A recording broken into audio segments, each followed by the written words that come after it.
and welcome to this interview that is part of the series that is all about empowering a League of Extraordinary Mothers about the power of food. Today's interview is with Professor Tim Noakes. I had a great deal of trouble condensing Professor Noakes' bio into something short, but here's what I've come up with. As a professor of exercise and sports science, Professor Noakes has published more than 750 books and articles. With a keen interest in nutrition, Professor Noakes came across research which denounced current international dietary guidelines as fallacy, and so started on a journey of researching the effects of carbohydrates, proteins and fats on the human body. His research convinced him that high-fat, low-carb is the healthiest option. A finding, Professor Noakes, that landed you in a great deal of hot water with a court case that lasted about 4 years. And we celebrated your not guilty verdict of that just in June of this year. So congratulations, and thank you so much for being with us today. Well, thank you for the congratulations, and it's a pleasure and a privilege to be on your show. Thanks, Edwina. Thank you. Look, I think for all of us mums, getting our heads around a very different way of looking at food. We all grew up with the food pyramid, and we've had some changes to that here in Australia, but there's so many differing ideas and differing opinions and absolute seeming experts that have so many conflicting ideas on what makes up a healthy diet. How do we start to wade through some of this? And, can you give us some guidance, please? Yeah, that's a really difficult question. I think what you have to realize that the information we've been given is driven by industry. It's not driven by hard science. Yep. And you have to be very, very suspicious of all the evidence that you've been given, point one. And point two, you have to look around you and you see, are people healthier today than they were 50 years ago? Wow. And the answer is no, we're in real trouble. Yeah. When I matriculated in 1966, everyone in my class, except one guy, was lean. And all the girls in the community were lean. Yeah. And we thought this guy had cancer because it was so unusual for a young man to be obese. Yeah. And he was literally the only one. Yeah. Today, when I go and lecture at high schools in less privileged communities, obesity is epidemic. And these are girls of 16, 17, 18. And it's really frightening. And then you go down to the local, anywhere in the public, and you'll see, again, this wide range of obesity. And it's really frustrating because we really do know what causes it. Yeah. And what's caused it is a food industry that has to increase their sales 20% each year. And so they have to get you to eat more food. And they do that by selling you highly addictive foods. They know exactly how to get humans to eat more food. Yeah. And that's the reality. And it's a global conspiracy. It's not a conspiracy. This is business. Yep. And so they know how to control what science is being reported. They know how to control the key opinion leaders. Yep. So only a week ago, we had this dreadful paper came out from Harvard saying low carbohydrate diet will kill you. And it's the worst paper I think I've ever read in my life. Because first, it's not low carbs, and secondly, they didn't measure mortality, and that they didn't show that they couldn't prove causation, that it was a low carbohydrate diet, because the people who were dying had many other factors as well. Yeah. So it's junk science. The industry is now so brazen, and I use the word brazen, that they are getting this stuff published from the scientists they support. They're not even worrying anymore about the quality of the science. Yeah. In the past, they said that we supporting the low-carb diet have got no science, and our science is wrong. Now they've realized our science is absolutely robust. So now they're flooding the market with this junk science, and the public is taking it in. So the first point is we've been brainwashed, and we have to just look around and say, okay, what we've been doing for the last 50 years isn't working. Maybe it's time to change and do something else. Mm-hmm. And, it's carbohydrate is the center of the storm, isn't it? That's That's what's causing all the problems, because we've grown up so heavily reliant on a very carbohydrate heavy diet, and the whole low fat movement, which, you know, is another part of this picture. And then once they took the fat out of everything, nothing had any flavor. So then they added in all the sugar. And so they're three areas that are probably key in this whole picture. Does that... Yeah, I think so. And then, of course, the cereals and grain industry which is the industry that has grown dramatically in the last 30 years. Yeah. And the guidelines were specifically designed to promote the sale of grains from the United States to the rest of the world. And that's essentially what happened. And unfortunately, in South Africa and Australia, we followed these guidelines because we speak English. If we didn't speak English, we wouldn't have followed the guidelines. And people like France and Germany and Switzerland who didn't follow the guidelines haven't had the same problems that we've had. So, and again, it's the sort of the colonial opinion, you know, that America knows best, and so we'll follow what they do, and their scientists are the best, and we're all trying to be like them. And I think that's part of the reason why we adopted them without any thought on the matter. Yeah. So trying to get our heads around what makes up a meal, what makes up a plate now, if we're not, first up, can we talk a little bit about carbohydrate? And we're not trying to cut out carbohydrates altogether and grain altogether. Is that your take on things? Yeah, indeed. We know one of the most important slides I show is carbohydrates, protein, and fats. And I say, well, what do you use carbohydrates for? What's protein for, and what's fats for? And protein has a long list of about 10 things in the body for which protein is essential. Fats probably 15, a list of 15 essentials. And carbohydrate has one. Energy. That's energy. And that's it. Yep. Nothing else.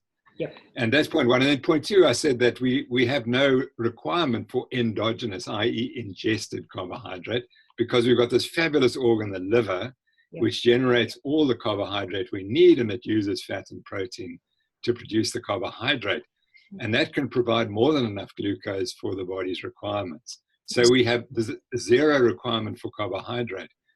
And if you go back historically, let's go back 100 years, carbohydrate intakes were still low. Yeah. They were probably 25, 30% of the diet. Right. And even in America in 1964, 38% of the diet was carbohydrate and 45% was fat. So fat was the more dominant than carbohydrate. And we've changed that. And as we've changed that and increased the carbohydrate intake progressively, we become fatter. Yeah. And we're not saying go back to zero carbohydrate. We're just saying go back to 20 or 30% for the majority of people. So that's the problem. It's a nutrient we do not need. We don't need to eat any of it. We can eat it, and the reasons why we eat it, because we have to get in enough calories, and we can't eat too much protein because that's toxic. So we have to have a little bit of carbohydrate and plenty of fat. And if you don't have a lot of fat in the diet, then you have to substitute some of the energy with carbohydrate. In other words, you can't use protein to substitute. So that's the biology. Yeah. And once you understand the biology, you'll have to ask the question, why so much carbohydrate? And then the second point is that every time you eat carbohydrate, you secrete insulin in high concentrations. And that's the real problem. Yeah. So as a biologist, for me, it's obvious. And when I try to take people, I said, let's not worry about the epidemiology and the history and so on. Let's just look at the simple biology. Yeah. Every time you take carbohydrates, you increase your insulin and you stop burning fat. Yeah. And you become a carbohydrate-dependent animal. Yeah. And as you take in the glucose, particularly if it's refined carbohydrates, you secrete hormones that make you hungry. And within 3 hours, you're hungry again. And the biology is simple. And we don't have to go any further than just look at the biology. And we can explain everything has happened. Yeah. The simpler we can make it, the better it is for all of us. Yeah. Exactly. So you talk about 20 or 30% of carbohydrate. What does that look like in a daily intake of food? 1 or 2 servings of carbohydrate? Can we cut it down and make it even more simple? Like, what does that relate to? Yeah, that might be. So I think that humans can eat between 25 and 200 grams of carbohydrate. Okay. So if you took a 50-gram portion, which might be two slices of bread, or it might be 2 fruit samples, that you can only have 4 of those a day if you're eating 200 grams of carbohydrate. If, like me, you've got type 2 diabetes and you're eating 25 grams, it's essentially the only carbohydrate will come from vegetables, and most of them just leafy vegetables. That's the only place where I get carbohydrate from. Yeah. Okay. And so I think people don't understand how much carbohydrate is in the diet, and it's very easy to get your 50 to 100 grams of carbohydrate without even thinking about it. Mm. Yeah. I think the problem is that humans didn't evolve to count calories. We didn't evolve to work out the nutrient portioning. Mm. We designed to eat food. That's it. And our body will tell you if you've had enough carb, protein, and enough fat. And you just got to follow that. But once you eat a high carbohydrate diet, that gets all confused. Yeah. And you're never getting in enough fat to really satiate you, so you continue to eat. If you're not eating animal produce, you're eating a nutrient-poor diet, so that therefore you've got to eat more of it to try and get the nutrients in. Yeah. So we don't talk about portion sizes or counting fat grams or calories or whatever. And we just say, eat healthy foods, and just your body will tell you what to eat. Yeah. And we've been doing that for millions and millions and millions of years, as all creatures on the earth have been doing. Yeah. And it's only since the 1960s, when we started eating processed food, that we needed dietitians to give us these long calculations about what we should eat. Yeah. And that simply, it just doesn't follow biological rules at all. Just keeps us very busy concentrating on something that should really just be going pretty naturally. Yeah, but I think there is going to be a big transition phase for many people, many mums, and trying to feed their families and so on, where they're scratching their heads going, okay, well, if I haven't got a big bowl of pasta to fill everybody up with a bit of sauce to go on it, what do we make the plate look like? And especially, when we start talking about eating fat, when so many of us have grown up with avoiding fat at all costs. I've got my dog that's just going to decide to go have a nutty down here, excuse the noise. He thinks it's time for a walk. So if we're now adding fat into our diet, what does that look like? Good. So, I think good nutrition begins with breakfast, and you have to eat a high-fat, high-protein breakfast to satiation. Yep. By the way, we wrote the book, Raising Superheroes, which is, in my view, the best book on nutrition for children and young adolescents that I've ever read. Yeah. We really put an enormous amount of effort into it. Yeah. And it gives all the different options, and also what to feed a child when they go to school, what to put in their lunchbox, and so on. So that I'd encourage people to read that book. I think it's called Superfoods for Superhero Children or something, but it's on Amazon, and it's a magnificent book. And I don't often say that about our books, but it didn't sell as well as other books I've written, but it's one of my favorites. Sorry. So the problem we have is that people eat too frequently, and children eat too frequently, and they eat too many foods away from home. Yep. And you need to encourage them to eat food at home, which is prepared by the mother. Yep. And so you've got to start with a breakfast that's got lots of fat and lots of protein, which is eggs and bacon and sausages and cheese and avocado and salmon, those sorts of things, as to what you can afford. And to get away from the cereals and grains, and you want the child to eat so much for breakfast that they don't want to eat again until they get home in the afternoon. And then you've solved the problem. Because then they can come home and you can give them a second meal, which is, again, a high protein, high fat meal, meat, fish, dairy, whatever. But keeping away from snacking. Snacking is a complete disaster, because every time you snack, you secrete glucose, your glucose rises, your insulin rises, and you convert from being a fat burner to a carbohydrate burner. And we want everyone to grow up burning fat. Yep. There are some Australian scientists who don't like me, and one of them is a lady called Louise Burke. She advises the Australian Institute of Sport, and she's very high carbs and low fat. She did a wonderful study recently on fat adaptation in elite athletes. Yep. And the thing she found hasn't been reported. No one noticed it. So she took these elite athletes and she raced them over 25 kilometers race walking. Yeah. And very cleverly, they measured what they were burning when they were carbohydrate, on a high carbohydrate diet or on a high fat diet. Yeah. When they were on the high carbohydrate diet, they were burning carbohydrate at 4 or 5 grams a minute. That's a lot. When they converted to the high fat diet, within 3 weeks at race pace, they were burning less than a gram a minute. They were hardly burning any carbohydrate. They were getting all the energy from fat. Now, these are world-class elite athletes. And what that tells you is that's the way we design. How can you convert in 3 weeks from being a massive carbohydrate burner to being a massive fat burner? You've got to tool up all your enzymes in your mitochondria and your body. And you can do it in 3 weeks if you're an elite athlete and almost completely stop burning carbohydrate. That tells you that the natural state of humans is to burn fat for energy. And again, remember, these people were racing. Yeah. And they could get all the energy they needed during the race from fats, not from carbohydrate. And 99.9% of recreational athletes can just burn fat, and they'll do everything they want to do. Yeah. And that's the message we have to get out. There was a lovely video yesterday on the winner of the New York Marathon last year, a female of 37 years old. And they were asking her, said, tell me why explains your longevity? She said, it's my high-fat diet. What? A high-fat diet at 37 and you won the New York City Marathon? How's that possible? Well, that's the future. Yeah.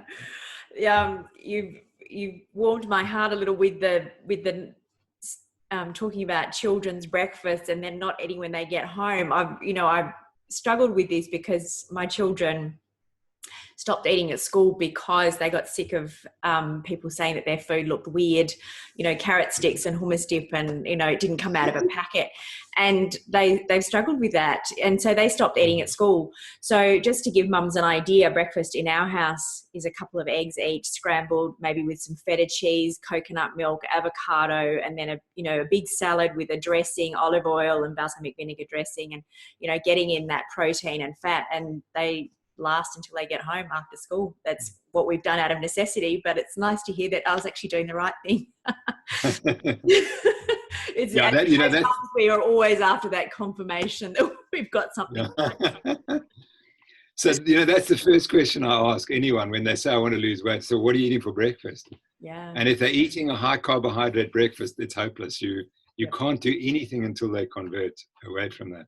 Yeah. So it's the basis on which it determines everything. If you're going to eat carbohydrates for breakfast, in 3 hours' time, you're going to be hungry and you're going to have to eat. And what are you going to eat if you're at school or at the work? You're going to eat carbohydrates because that's what's provided by the tuck shop, etc.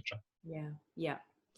So a big part of this series is helping mums with energy, and you've certainly touched on it already, but can we just put the spotlight there for a minute?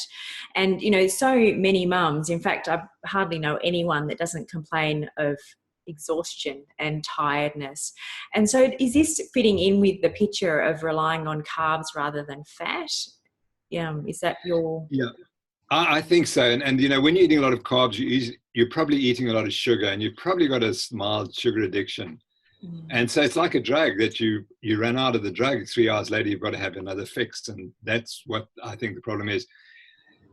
I've been doing this diet now for nearly 8 years. And obviously, as you said, I'm quite well known for it. And a lot of people write to me and everyone says, I cannot believe the energy I've got. Yeah.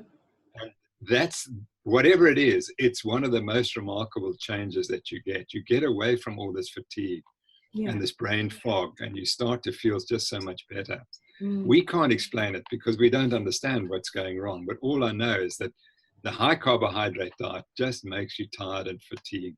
Yeah. And whatever the mechanism is, if it's just sugar or if it's carbohydrates, you really have to experience it to realize that you don't have to be tired all the day. And that burning the fat is just so beneficial. And where it's working, I don't know. It's working in the brain somewhere, we don't know yet. But and because we focus so much, you mustn't have a heart attack and so on, we forget actually you must live each day. That's what's important. And you've got to eat more energy each day. Well, that's all you need. Yeah. I was vegetarian for about 20 years, actually after I finished studying naturopathy, and I thought it was the best way to go. But one thing I noticed, you know, aside from energy and weight and so on, is moods. And I was a cranky woman. Oh, and that is part of that picture as well, is that the effect on our mood. Yeah. We call it hangry for people who are eating lots of carbs. They're hungry and they're angry all the time. I used to think of myself like the banshee. Come about 3 or 4 o'clock, it was just like nothing would go right. Yeah. And it's funny that it seems to be animal protein that takes away those mood swings. But those are slightly different. But the hangry is that you eat carbohydrates, you spike your glucose, and then sometime 3 hours later it drops. Yeah. And now it becomes low and you get angry again. That may be a simplistic explanation, but the word hangry is very clear. It works. So I guess another part of that is, you know, we've grown up with, just to bust a few more myths, we've grown up with this idea that we need to eat, you know, 4 or 5 times a day, if not more, and that, you know, breakfast, lunch and dinner and snacks in between, and then something before we go to bed. And now we're looking at, you know, a great big movement that's talking about intermittent fasting and, you know, much less food in the day. Can you give us some guidance around that, please? So when I converted to the low carb diet, I just thought it's low carb, it's fine. And then the fasting, intermittent fasting, I think became popular about 3 or 4 years ago, and I quickly adopted it, and it's definitely very beneficial. Yeah. And so what I do is I will eat a meal at 8 o'clock in the evening, and then not eat. I usually don't eat breakfast actually until I might have a meal at about 12 o'clock, and that's my fasting period. And that's the easiest way to do it, is just don't eat between dinner and the next morning. Of course, it's difficult for your children. But you don't want children to do intermittent fast. We're talking about people who've got obesity, metabolic issues. That's where, and they want to control their weight. That's where it's really very beneficial. And I think that what you do is, by delaying the eating, you reduce your insulin levels even further. Yeah. And that's what we're trying to do. We want a diet that keeps insulin levels as low as possible for as long as possible. And so that the periods between meals must be as long as possible. And I found that I don't usually go to eat fast for 24 hours. I don't see the need for it. But if you're fasting for between 12 to 18 hours a day and just only eating in that other window, that seems to be very, very helpful. Again, I think it's the sicker you are and the more insulin resistant you are, the more beneficial intermittent fasting is. Yeah. So I would really prescribe it for people who their weight is stuck and they want to lose more weight, or they have a metabolic condition. Yeah. But it's very clear that that's how humans evolved. We were fasters. We didn't catch animals every 5 minutes and store the stuff in the fridge. We would catch the animals, eat them, and then we'd fast for, I don't know, 3-4 days maybe, before we'd start eating again and catch another animal. So that is our biology is designed for fasting. It's this eating every 4 hours is simply because it's an addiction. Yeah. And I tell people, if you're eating every 3 hours, you've got a food addiction and you've got to address it. Yeah. And the way you address it is by getting rid of the processed foods and the carbohydrates. Mm. Yeah, that food addiction is another big topic, isn't it? Yeah. So for adults, you're saying like eating twice a day, really? Oh, I can't see any reason to eat 3 times a day. That doesn't make sense. Mm. So that you would have, in the case we were talking about, I know it's confusing because we're talking about breakfast, but if you're leaving home, breakfast is critical, and then you come home and have another meal in the evening, and that's it.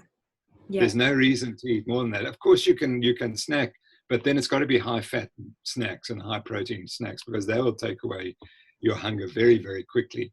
Mm. So you have to take those with you, because you can't look around for them, because they're not in the environment. Yeah. As soon as you look, I've just come back from the United States. We went for a keto conference in Ohio State University with Jeff Volek had organized it. And I'm amazed at the food, the availability, and it's all sugar driven. You go past the chemists and all the bookshops, they're selling all this other rubbish. Yeah. And it is just sugar in your face all the time. You can't reverse the obesity epidemic until you get that out of the people's face. They're just exposed to it 24 hours a day. Yeah. Yeah, it's very difficult. And, with children, once they get, my children are an age now where they have, they do babysitting jobs and have their own money. And it's, I watch them, that's what they spend their money on. If they can go and get chips and chocolate and treats, it's, it's just so appealing and so addictive. Yeah, exactly. And it's so difficult to break that. Yeah. And it's almost, you have to get sick like I did and got my diabetes from following this guidelines. I want to make that point as we talk, that diabetes, which is the ultimate problem caused by this diet, is a disease of choice. I chose to eat that way and I got the disease. My fault, not blaming anyone else. I'm not the victim. I made those choices. Yeah. And we really have to tell people that that's the choice. And if you're going to go that route of eating this bad food, this is the outcome. Yeah. But worse, you live such a lousy life because you're tired and then you get sick and you accept that as normal. Then you go to the doctor and you get medications which don't work. Yeah. And no one ever tells you, actually just change your diet and you'll revolutionize your condition. Yeah. Professor Noakes, can you cure type 2 diabetes or just control it? That's a great question. And I think it's really important. The words we use are important because what we have to teach people is that it is a reversible condition. Yeah. And that's crucial. So if the word cure will encourage them to follow it, then it's important maybe to use that. But biologically, you're not cured. Okay. Because as soon as you slip back and eat a high carbohydrate diet, it comes back again. Yeah. So I'm really proud because I reversed, I call it reversing or in remission. Yeah. I put my diabetes in remission. It took me 7 years of eating 25 grams of carbohydrate a day and running and doing all sorts of other things.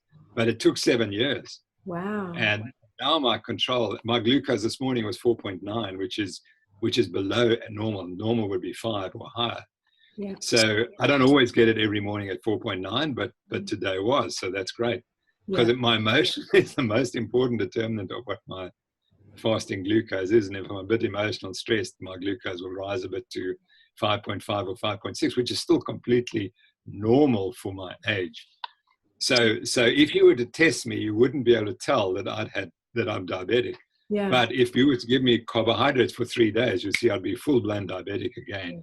And I think that's the key. Okay. So I like to say I'm in remission. I like to think I've cured the condition, but I understand that you can't go back. This is for life. Yeah, okay. But again, the message is type 2 diabetes is a disease of choice. You choose it by what you eat. Yeah. And you can reverse it by choosing the right things. And, there's a lot of interest in type 1 diabetes, that if you catch type 1 diabetes and you put people on a high-fat diet, the moment they're diagnosed with type 1 diabetes, you can have a much better outcome. Okay. But that needs to be proven. I don't want to give people that hope. Yeah. But it's very clear to me that we treat type 1 diabetes completely wrong. We give them this high-carbohydrate diet. That's not going to help. No. We're not saying a high-fat diet's going to cure the type 1 diabetes, but it's going to make it much easier to manage. And maybe for some people, maybe they won't need to use as much insulin as a result. Before I forget, we talked about intermittent fasting for we grown-ups, and we briefly touched on children. You're saying not so much for the children. So can you just go back to that? Because I know, all mums listening are going to be wanting to have that guideline for kids. I think that I wouldn't like children to be eating less than 2 meals a day. I think because they need more calories and they're probably pretty active, so they need a few more calories there. I don't think if the child is of a normal weight, there's no need to restrict calories. That's the key. If they're obese, then intermittent fasting it becomes important, because I think you must address obesity in children early and not get it fixed. And also that their self-esteem will rise. I've had so many reports of young women who have lost weight and it's completely changed their lives. And from the age of 13, 14, 15, they're aware that they're different. And so we have to help them. And the key is we know what to do. And again, that you've got to just convince the child this is the choice. You can be fatter and eat these foods, or you can be thin and eat these foods. What do you choose? I don't know what the statistics are in South Africa at the moment, but in Australia, I think they're saying by the year 2020, 8 in 10 children leaving school are going to be 80% overweight or obese. That's pretty scary. Yeah, that's right. And then that becomes the norm. And I think that's why I'm so fortunate, because I grew up in an era when everyone was lean. And so we have a standard which is different. But today people, and the standard is 10 kilograms heavier than what we used to think was normal. Yeah.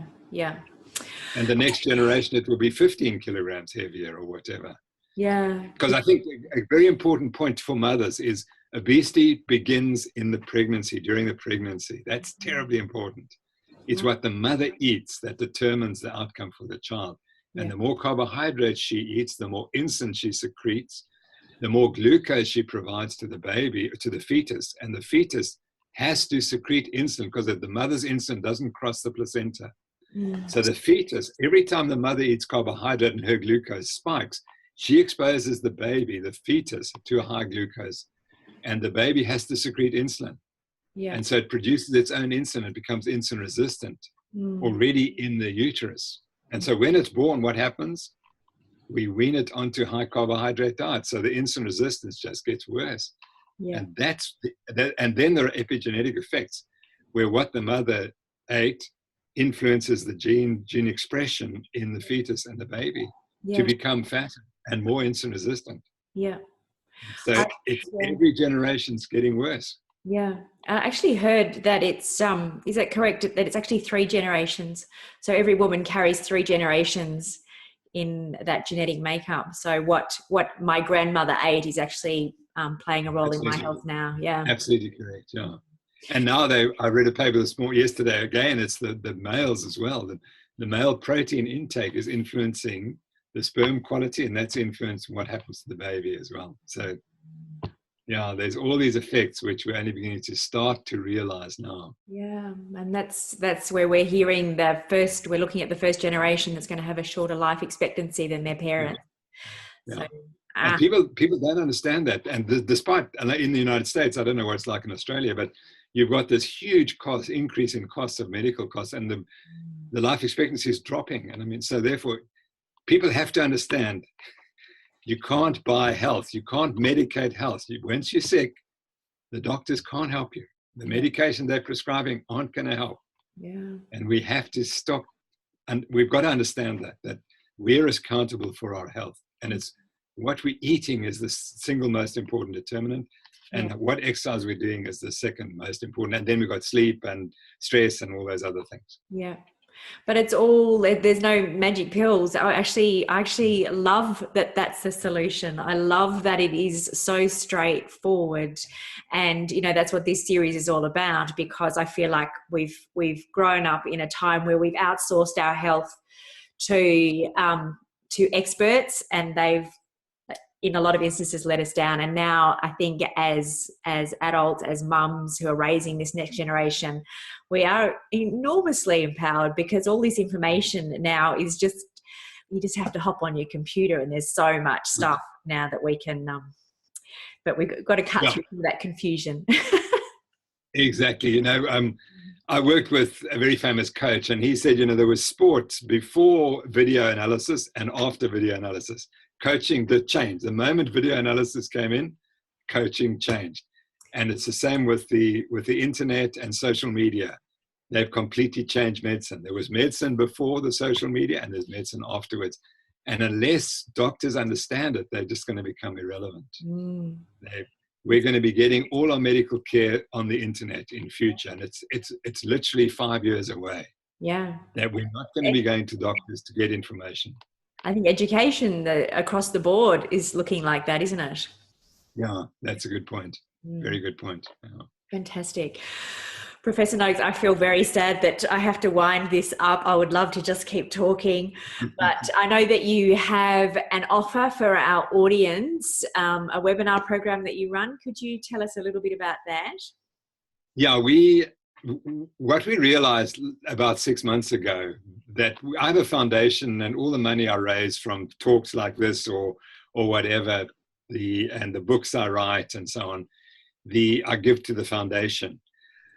And we realized that there were a couple of things we had to do. One was to fund research into high carbohydrate, or we had to fund studies of low carbohydrate diets and help with the science there. Then we realized that the real problem in South Africa is the poorer people. They're eating the worst foods and they're the most sick. And we have to provide foods that are affordable but healthy. And so we have an Eat Better South Africa campaign. And then we realized that every doctor who converts to this diet changes tens of thousands of people's lives, because then they become advocates. So we said we've got to target the medical profession.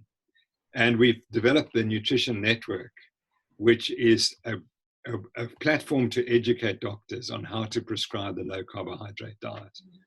And we have webinars and other lectures on our website. Yeah. And so that's what we'd like to offer people, the participation in that program. Lovely. I'll put a link to it under this so it's easy for people to get to and to find. So thank you so much for this interview. And I know that there's going to be lots of people that will seek out more information from you and your wonderful books. And links to all your books and everything are on the Noakes Foundation website. Is that? That's correct. And also there are links to the information I provided in my trial. There are 82 videos of each about 10 to 15 minutes taken from the trial and the evidence we gave. It's one of the most complete sets of evidence why the low carbohydrate diet is beneficial and why the high carbohydrate diet has caused all the problems. Yeah. We put it all in one place. It was 5.5 days testimony in court, and 3.5 days cross-examination. So it was 9 days testimony. Yeah. But it's a unique experience, and it's never happened in science before, that when someone is charged for giving an opinion that people didn't like, and then we said, well, okay, we'll show you what the evidence is. Yeah. So it is all in one place. It's a bit dry, but there's the evidence with all the hard science. That's an amazing resource for those of us that are so passionate about it. It's fantastic. I just imagine that every day you must wake up with this enormous weight. It's just, I can't even imagine. So thank you so much for your time. Yeah. Thank you, Edwina. It's been a privilege to speak to you. Thank you so much. All right. Bye for now. Thanks. Bye-bye.